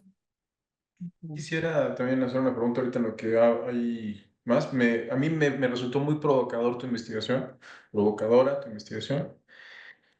En particular, yo lo voy a hacer desde una clave sociológica, desde una aproximación de Marcel Mauss y Bourdieu. Marcel Mauss habla, por ejemplo, de las técnicas del cuerpo y Bourdieu habla al menos de hábitus y de exis. Para Mauss, las técnicas del cuerpo es el cuerpo como un objeto de aprendizaje social. Pero en ambos autores, y sobre todo destacando el concepto de exis en Bourdieu, habla de las posturas, los gestos y los hábitos corporales que reflejan la posición social del sujeto. Y si reflejan la posición social del sujeto, esta es una construcción sociohistórica. Cuando Marisol te hace la pregunta de si estarían en disposición los docentes para este tipo de aprendizajes, en el marco que tú nos propones, a mí me salta que pareciera como que esta disposición es innata o está dispuesta y puede hacer de lado las condiciones materiales de existencia, el contexto socioestructural y los antecedentes históricos y experimentados por parte de cada individuo. Si esta virtud se puede enseñar y mejorar en el tiempo, es una posibilidad vedada para algunos, dada a todos. ¿Cómo funcionaría esto? Más allá de la dimensión utilitaria que se le puede dar desde una política hacia un docente para que mejore sus formas de convivencialidad o de ese tipo, este problema sociológicamente a mí me resulta muy relevante. No sé si para ti, para tu equipo, resulta algo que sea relevante, porque en buena medida, desde un posicionamiento sociológico, los antecedentes del individuo en torno a cómo construye y se construye su cuerpo en torno a estas disposiciones y una posición social, si bien no lo condicionan, sí lo constriñen para la interacción con otras personas y dan cuenta de su posición social en el espacio y en el tiempo. Esta modificación que se propone, ¿cómo se resuelve en este marco? ¿O no se lo proponen resolver? Porque también es un tema que al menos en tu presentación a mí me hizo mucho sentido. Y en el mismo orden de ideas que también menciona Marisol a propósito de esta ventaja de la empatía, del concepto de ethos, de estar en carne del otro, yo me pongo a pensar sobre la disyuntiva entre convivir y cohabitar. En un espacio social nosotros podemos cohabitar el espacio y nunca convivir. La convivencia es resultado de la suma de vivencias y experiencias que dan cuenta de esta posibilidad de estar juntos. ¿O no? ¿Cómo se resolvería en este orden de ideas? O si se lo han planteado, se lo han preguntado en el marco de su investigación. Y reitero, esto lo pregunto porque a mí me llama mucho la atención sociológicamente cómo abordarlo, y sobre todo por los dos autores que mencionas, pero vaya, son ideas y preguntas que me surgen, no se tienen que contestar, ni fuerza tengas que tener una respuesta para esto. No sé si alguien más tenga alguna otra pregunta para que cerremos esta primera ronda o tal vez la podríamos cerrar en principio aquí porque pues sí, ya se acumularon bastantitas cosas. Sí, bueno, sí, sí, te escuchamos. Ok, no, pues para empezar, muchísimas gracias a Marisol por pues una lectura tan profunda, ¿no? Y bueno, muchas gracias a ustedes por sus preguntas. Bueno, voy a empezar las fui anotando, entonces voy a empezar con las que plantea la doctora Marisol. Bueno, de entrada yo creo que hay que plantear que esta fue como una primera fase de la investigación, ¿no? Creo que eso es importante plantearlo, ¿no? O sea, como que primero queríamos, era más una cuestión, como se van validando las hipótesis, ¿no? O sea, creemos que la empatía es una relación, que esto también responde un poco a lo que decía Patricia. O sea, para nosotros la empatía no es que yo sea una docente empática o soy una estudiante empática. Para nosotros esta forma de empatía afectiva solo ocurre de manera relacional, ¿no? O sea, entonces por eso de alguna manera tú tienes que generar, ¿no? Propiciar, fomentar que esa relación empática emerja, ¿no? O sea, pensando que justo el estudiante puede ser pues la persona menos empática del mundo, el profesor también, pero que justamente con ciertas reflexiones, ciertas competencias, ciertas habilidades que se adquieren, tú podrías fomentar que emerja esta relación entre los estudiantes y docentes, ¿no? Esa es como un poquito la idea. Eso proviene justo de nuestra fundamentación teórica, ¿no? Desde las pedagogías corporizadas, desde la educación corporizada, se plantea esa cuestión, ¿no? O sea, por eso es que la unidad de análisis es tan grande, porque en realidad no nos interesa tanto el cuerpo, no nos interesa tanto el corazón o la víscera o el aula o que esté afuera, porque todo eso en realidad son elementos que se relacionan unos a otros y lo que nos interesa son esas relaciones. Entonces, de alguna manera es una epistemología relacional, ¿no? Entonces, creo que en ese sentido, eh, al estar codificando estas interacciones en tiempo real, creo que es también esa tensión que hay, ¿no? O sea, no sabría si hablar de objetividad, quizá tendríamos que hablar de intersubjetividad, ¿no? O sea, porque de alguna manera, pues la manera en que hemos ido construyendo esta herramienta observacional, pues fue así, ¿no? O sea, primero llegamos y, mira, necesitamos observar el aula, ¿no? Necesitamos observar cuáles son las coordinaciones, cuáles son las interacciones que ocurren entre docentes y estudiantes. Entonces, ahí la mirada de Gabriel Ramos, que es un primatólogo, que es un etólogo, ¿no? Pues obviamente él trabaja con macacos, ¿no? Él trabaja con que no se llaman monos, ¿no? Pero bueno, él trabaja con primates no humanos. Entonces, como que él de entrada fue eso, ¿no? Pues hagamos una observación más etológica, pero entonces nos dimos cuenta que también teníamos que tener algún modelo, ¿no? Que necesitábamos también como de alguna manera separar esas observaciones. Y ahí Luis Medina, ¿no? Pues nos comentó que él trabajaba con LEM, ¿no? Y pues nos las presentó, nos pareció súper útil, ¿no? Y también de esta manera más intersubjetiva, ¿no? Conversando entre todos, pues fuimos como haciéndole algunos cambios a la metodología LEM, ¿no? Para contextualizarla a lo que estábamos buscando nosotros y a los recursos que teníamos disponibles, pues es que son estas aulas, estas cámaras, etcétera. ¿No? Entonces, en ese sentido, eh, sí hubieron modificaciones al LEM, pero algo que creo que es importante que sale de aquí es que esas son como las búsquedas de objetividad, ¿no? O sea, de alguna manera son herramientas que ya están legitimadas o que ya tienen evidencias y fundamentos sobre ellas, entonces nos sirven para que nosotros vayamos también generando la validez de nuestro instrumento. ¿Mm? Pero también yo creo que es muy cierto que si no tuviéramos las condiciones que tenemos aquí, ¿no? Pues sería súper difícil, ¿no? O sea, de que se podría armar, porque bueno, por ejemplo, en otra fase que realizó más Mariana Romero, ella sí se metía a las aulas, ¿no? O sea, ella muchas veces no se quedaba fuera del aula viendo, sino porque además Mariana lo extendió, de pronto también nuestra base de datos pues era únicamente profesores de pedagogía. Entonces, pues Mariana también se percata de que pues estaría bueno abrir un poquito más la muestra, entonces ella se acerca a muchos otros departamentos, ¿no? Y entonces empieza a observar pues, otras dinámicas, otras formas, etcétera. Y ella sí entra al aula, ¿no? Pero pues de alguna manera se va quedando atrás. Justo ahorita, si quiere, Mariana creo que está por aquí, entonces podría platicarles un poco. Pero, y ella se da cuenta que, por ejemplo, con 3 sesiones de observación puede ser suficiente, ¿no? Cuestiones así. Entonces, si lo pensamos, por ejemplo, en la UNAM, ¿no? Pues la UNAM no tiene aulas con cámara de GESEL, ¿no? Entonces, ni tampoco con videíto arriba. Entonces, quizás sí, pues tendríamos que pensar en cómo hacemos ciertos cambios. Quizá eso se podría entrar al aula, estar como muy discreto en la parte de atrás, ¿no? Quizá la primera vez que estás ahí en la sesión, pues esa no la tomas en cuenta porque todavía todo puede ser un poquito extraño, pero a partir de la segunda, de la tercera, pues ya podría estar más naturalizado. Porque, por ejemplo, las cámaras de GESEL del Ibero tampoco son buenísimas, la verdad. Entonces, sí se notaba, muchas veces pues nos veían ahí, ¿no? O sea, a las becarias, a las estudiantes, a las doctorandas, ¿no? O sea, viendo qué estaban haciendo, o sea, no, a veces tenemos que prender la luz, ¿no? O sea, como que tampoco es que fuera así completamente de criminalística el asunto, ¿no? Entonces, pero... eh, pero sí creo que es algo bien interesante, bueno, que tanto Marisol como Luis están planteando, ¿no? O sea, ¿qué tanto esto puede tener una replicabilidad en otro tipo de lugares? Yo pienso que sí, ¿no? Pero que justo pues sí se tendrían que hacer ciertas modificaciones.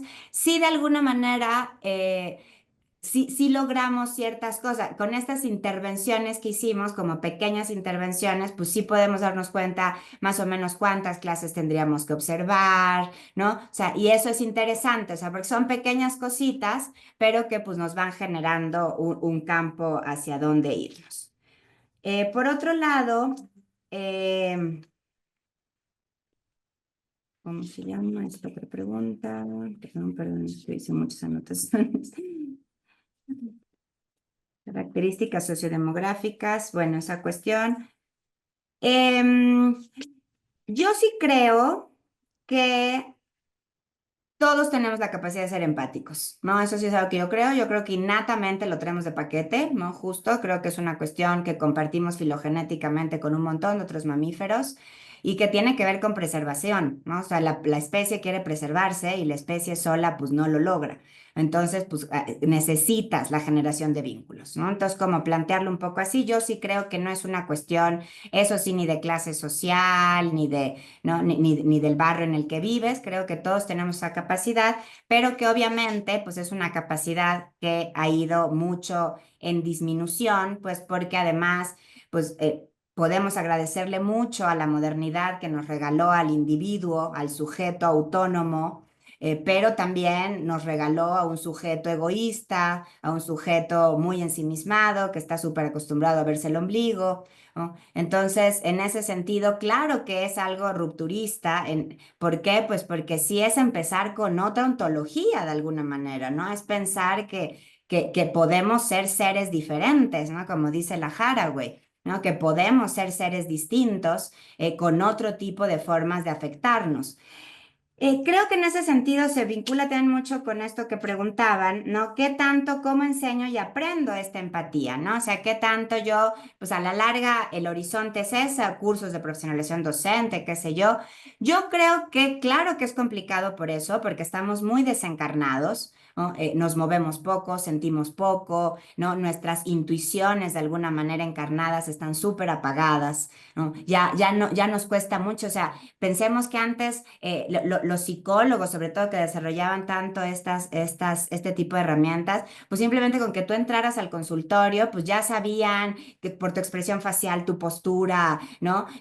Tu sudor, tu qué sé yo, ya sabían un montonal de cosas. Yo siento que hemos ido perdiendo eso, ¿no? Observamos poco a los otros, ¿no?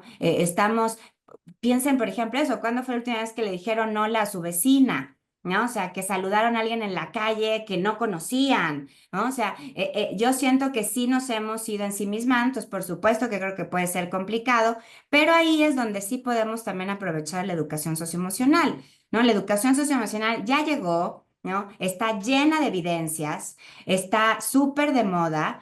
Y aunque nosotros no nos consideramos como parte de esa ola, ¿no? Por eso esta cuestión de poner socioafectividad, ¿no? De alguna manera también movernos un poquito, es pensar en eso, o sea, que igual aprovechamos esa base que ya se empezó a generar, eso de que ya los profesores se dan cuenta de la importancia de la regulación emocional, de la generación de empatía en clases, ¿no? De la comunicación asertiva, de la resolución de conflictos pacíficos, o sea, todas esas competencias socioemocionales que ya están instauradas.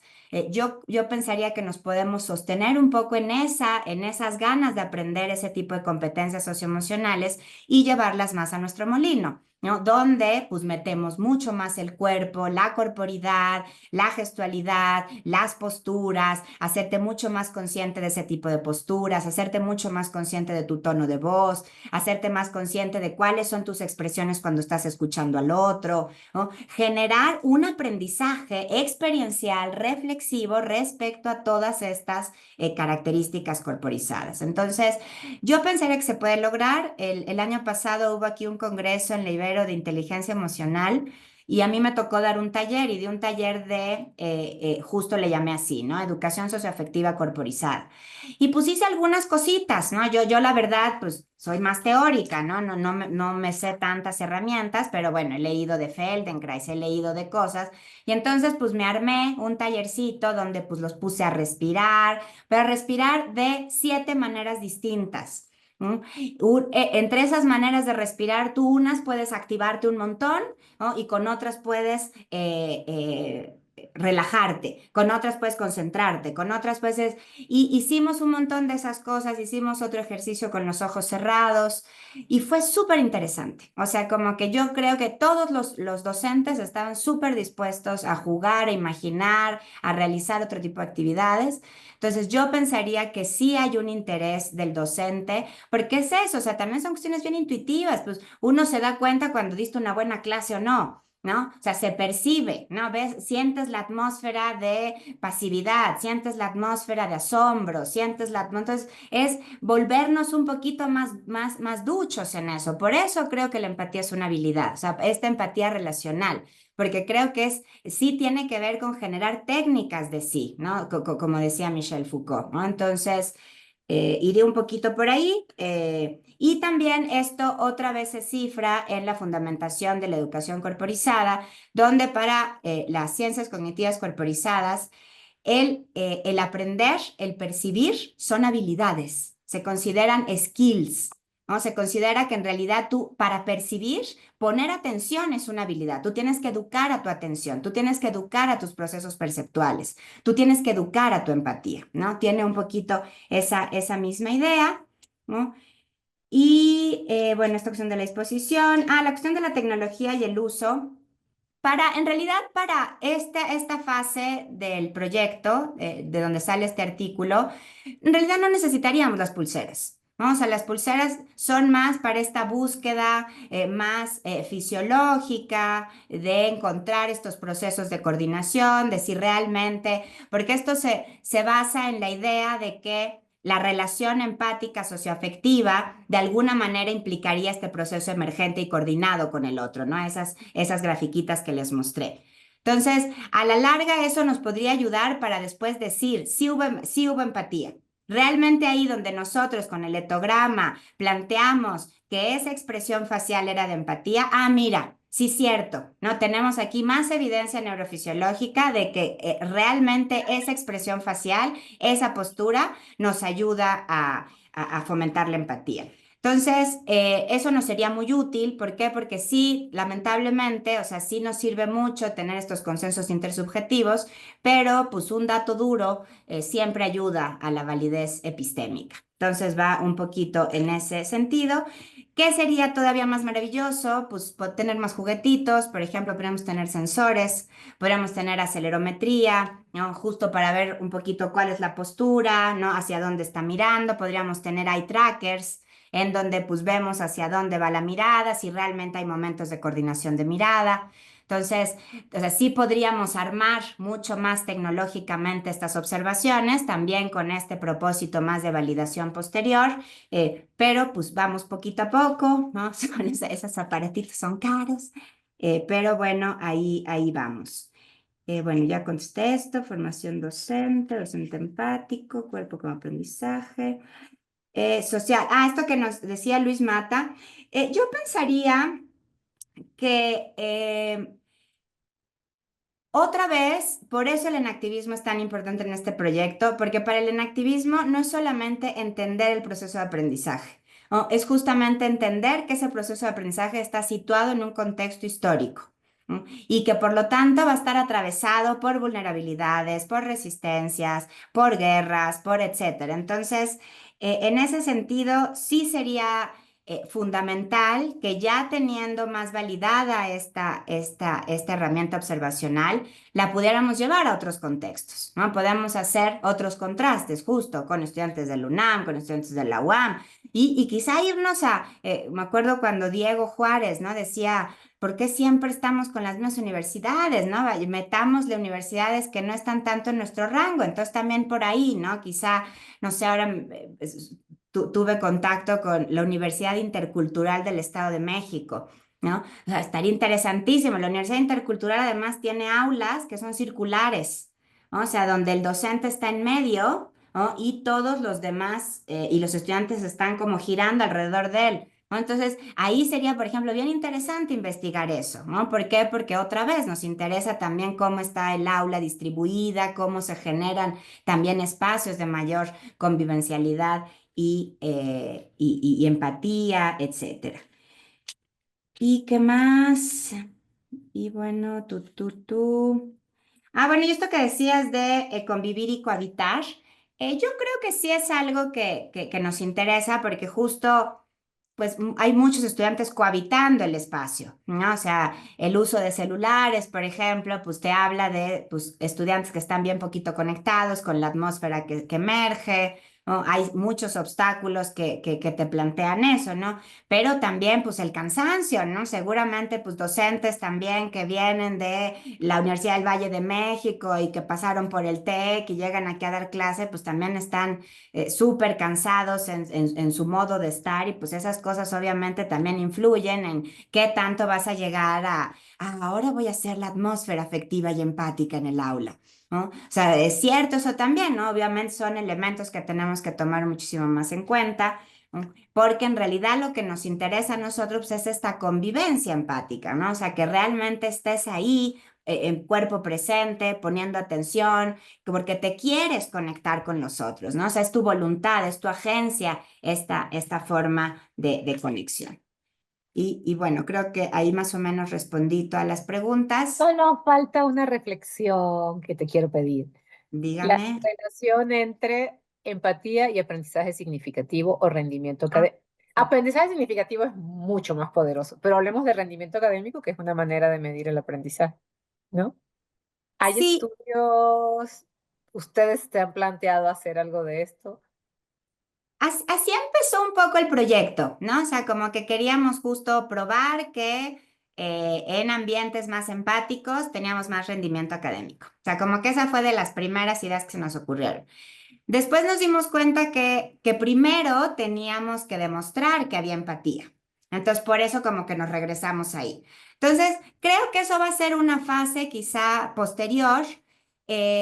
También, por ejemplo, en este artículo, como lo resolvimos, fue planteando más bien la empatía como una competencia en sí misma, ¿no? O sea, como que ya un aprendizaje socioafectivo en sí mismo y no darle a fuerza que esté conectado con el rendimiento académico, ¿no? O sea, sino que de alguna manera tú ya con esta docencia más empática ya estarías yéndote de esa aula o de ese jardín, ¿no? Con una competencia más empática y eso ya tendría que tener un valor en sí mismo, ¿no? O sea, si ya te comprometes con estas ideas.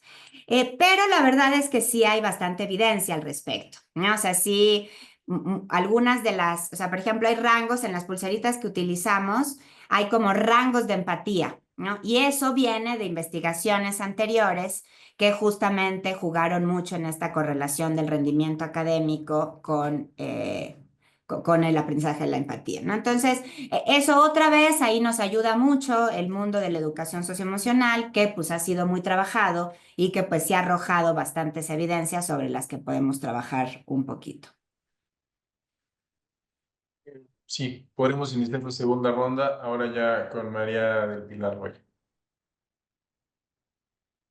Tu micrófono nada más, por favor.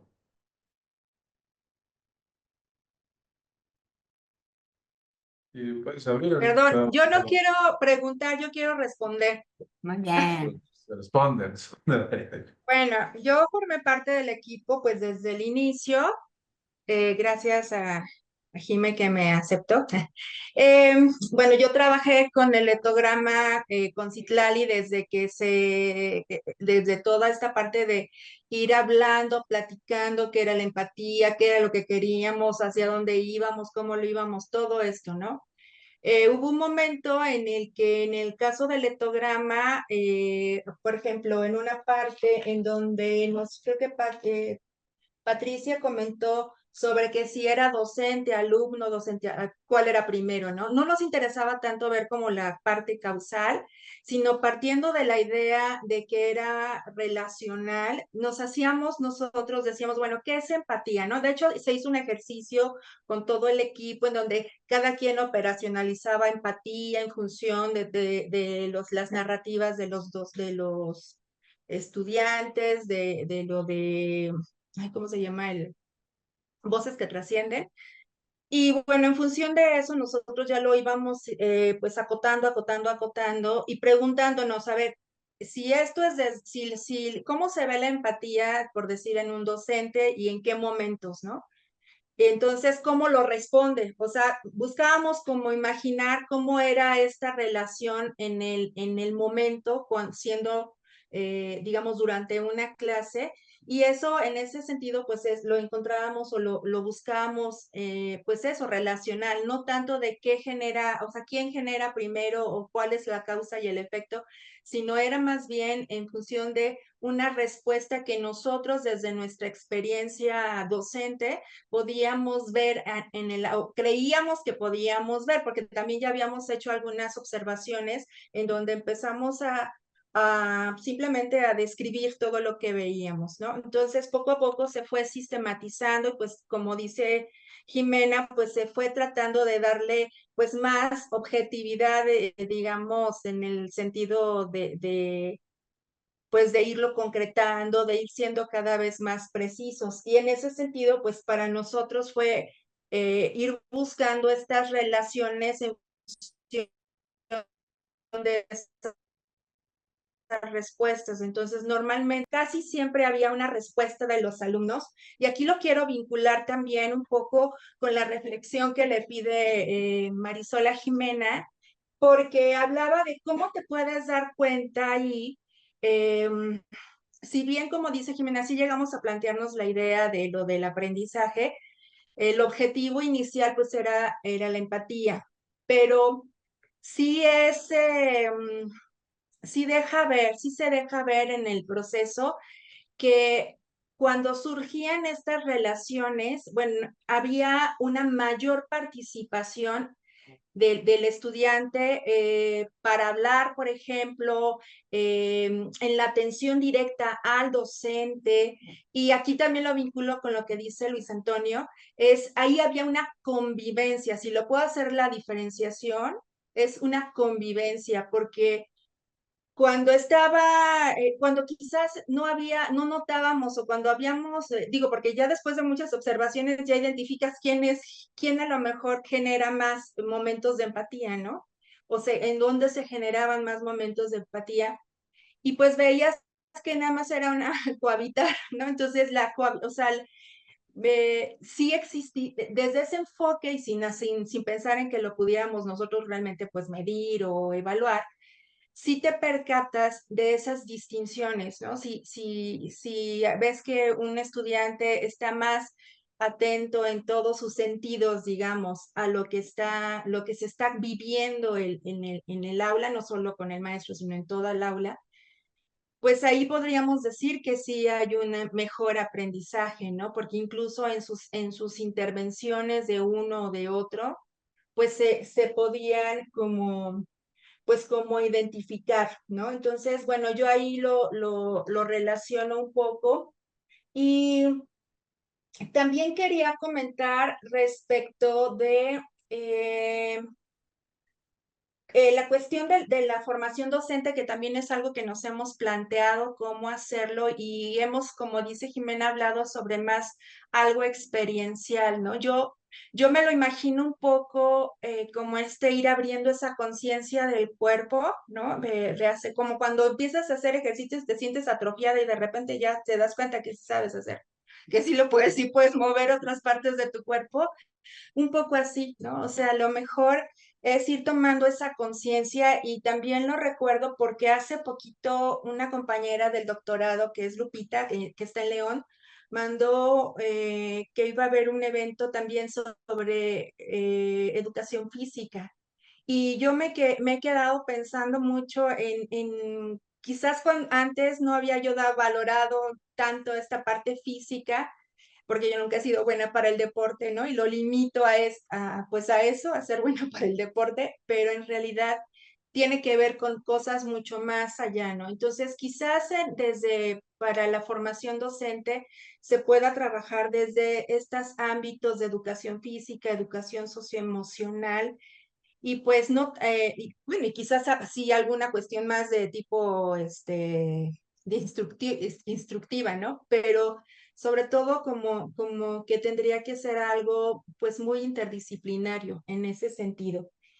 Y si hay un aprendizaje socioafectivo, que si este aprendizaje nos permite o ayuda a las competencias profesionales, yo quisiera ahorita plasmar mi testimonio, ¿no? Ahorita que estoy dando clases, ya pues después de todas estas reflexiones desde la empatía, yo creo que fue, ha sido un modelaje para mí, ¿no? Tanto lo teórico como todas las observaciones a los docentes, en donde ahora yo me estoy percatando y me detengo a pensar qué tanto mis acciones están siendo empáticas, o incluso ante circunstancias difíciles, cómo debo actuar desde la empatía, ¿no? Entonces, quizás no es algo tan consciente, pero sí te vas abriendo esos niveles de conciencia en la medida en la que se va trabajando con la persona.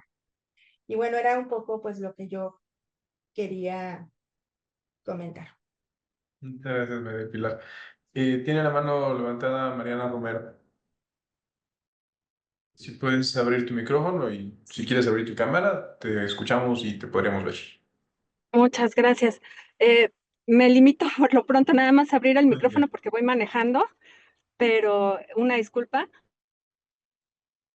Pero bueno, un poco también en el mismo sentido como Pilar ahorita hablando y compartiendo desde su experiencia, y en resonancia con lo que la doctora Marisol hace un momento le comentaba a Jime de como cuál había sido también la experiencia del equipo, pues por ahí un poco me gustaría llevar mi reflexión en cuanto a bueno, primero pues súper agradecida, infinitamente agradecida con Jime por la oportunidad de sumarme al equipo, en un equipo que iba como muy desde lo cuantitativo y que yo al principio no entendía nada del enactivismo, pero que poco a poco fui como entendiéndolo y tratando de encontrar como un espacio para mirarlo desde un lente más sociocultural, que me permitió como ver también desde las teorías del afecto y no nada más a grupos de pedagogía, sino a derecho, arquitectura, mercadotecnia, ingeniería electrónica, psicología, cómo es y cómo se vive, no nada más la empatía, sino cómo son los procesos corpoemocionales, cualesquiera que estos sean, y qué pasa socialmente en el grupo y qué pasa con los procesos de aprendizaje y hacia dónde va este devenir, ¿no? Entonces, ahorita estamos cerrando un artículo en donde de esto se trata, como cuáles son las interacciones, no nada más del docente con el estudiantado, sino todos entre todos, cuáles son las experiencias en función de esas interacciones y hacia dónde va, es decir, como este devenir, en donde se construye esa confianza o no, se construye espacios, ambientes de respeto, de competencia, de denostar, de mucha cercanía, de mucha afectividad. Entonces, pues bueno, es algo que estamos todavía trabajando. Nos hemos tardado porque ha sido también como todo un proceso, pues tanto la parte de etnografía, transcripción, registro y pues todo lo artesanal que esto implica, además de afinar y apuntalar con mucha más claridad el ente teórico, pero bueno, quería como contribuir en esta parte que ahorita yo me quedo que además del aprendizaje, me parece fundamental hablar de éticas de cuidado como lo que sostiene la vida, no nada más en educación superior, sino en general, y que desde ahí este lente afectivo y sociocultural puede también sumar en algo, ¿no? Muchas gracias. Sí. Pues nada, no sé si alguien más tenga algún comentario, alguna pregunta. Bien. Bueno, pues en ese sentido. Yo, Por favor, Marisol, aprovecha todos estos minutitos es que te que dan. van surgiendo muchas cosas, gracias Mariana, porque igual ahorita estaba pensando que, y bueno, lo que me respondieron ustedes, que coincido, ¿no? Resuena en mí esto que han dicho, no se trata tanto de aprender las ecuaciones, sino, y saber si se aprenden cuando hay más empatía, sino aprender, ¿no? La empatía, refinarla, desarrollarla. Y me quedé pensando ahorita como de posicionamientos políticos que también de alguna manera lo decía Mariana ahorita, de la ética del cuidado y otras, filosófico y político.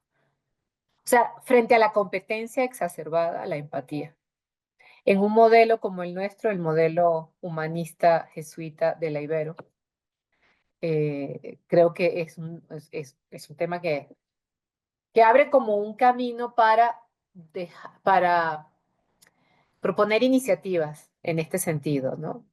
De más compasión.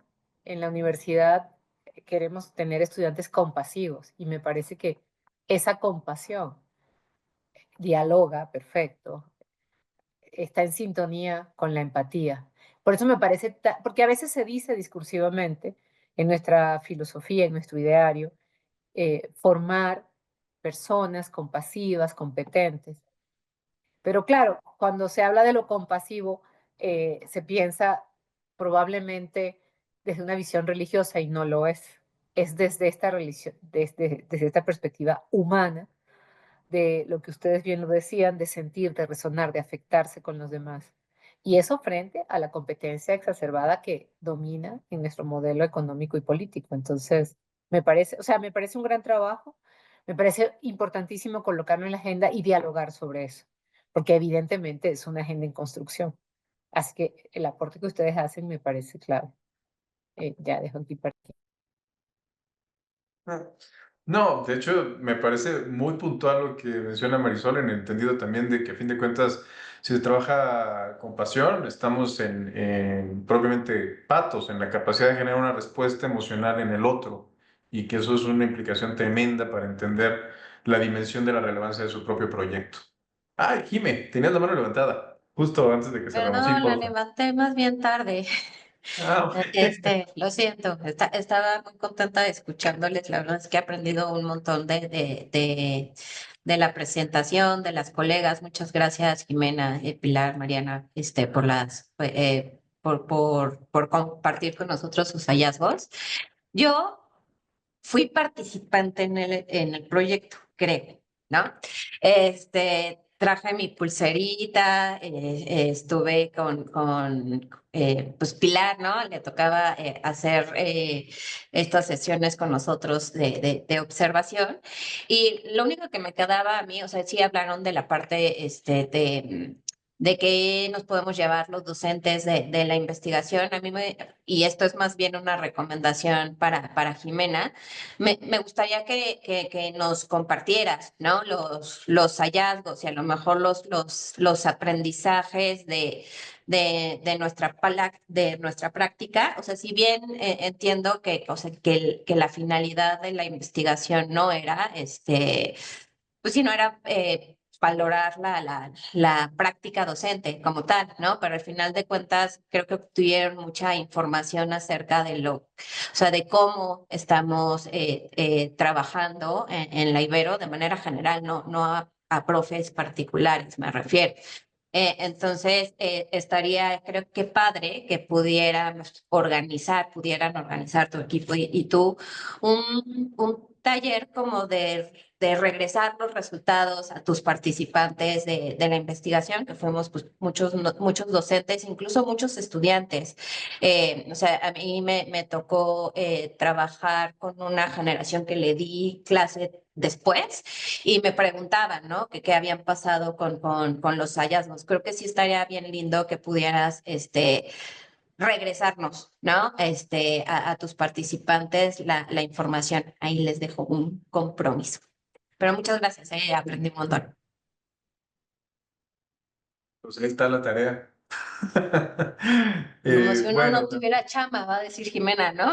exacto. No, Gracias. pero es cierto, la Gracias, verdad es que sí, Tocaya. sí lo habíamos pensado, o sea, sí fue un tema, porque aparte también a Pilar le dijeron los estudiantes, ¿no? Entonces, Mariana en esta segunda parte que hizo, pues sí ha hecho esa chamba mucho más metódicamente del retorno, ¿no? Y la verdad es que nosotros no, o sea, entonces sí creo que es súper importante lo que dice Jimena y sí vamos eh, quizá tarde, pero llegará.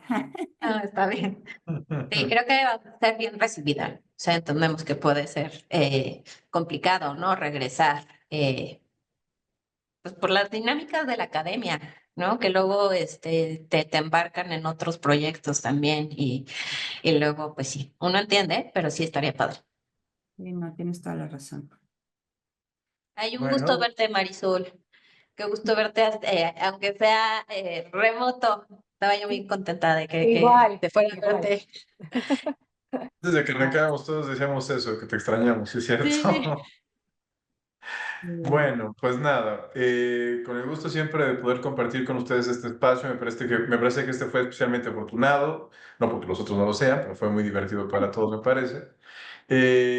Al igual que siempre que concluimos, me gustaría invitarles para el siguiente seminario de Educación en Reflexión, que se llevará a cabo el 27 de marzo, a las jueves, mismo día, a las 3 de la tarde. En esta ocasión se va a presentar la investigación La condición juvenil precaria, experiencias y trayectorias juveniles en México, Argentina y Costa Rica, que presenta el equipo de investigación que coordinó un servidor y que fue resultado de una publicación de un libro el año pasado. Entonces, para ustedes la presentación del próximo seminario de educación y reflexión. Muchísimas gracias como siempre por su atención. Seguirá fijo el video en nuestra página y también lo tendremos en réplica en YouTube. Así es que, sin más, muchísimas gracias. Muy buenas tardes. Que estén muy, muy bien.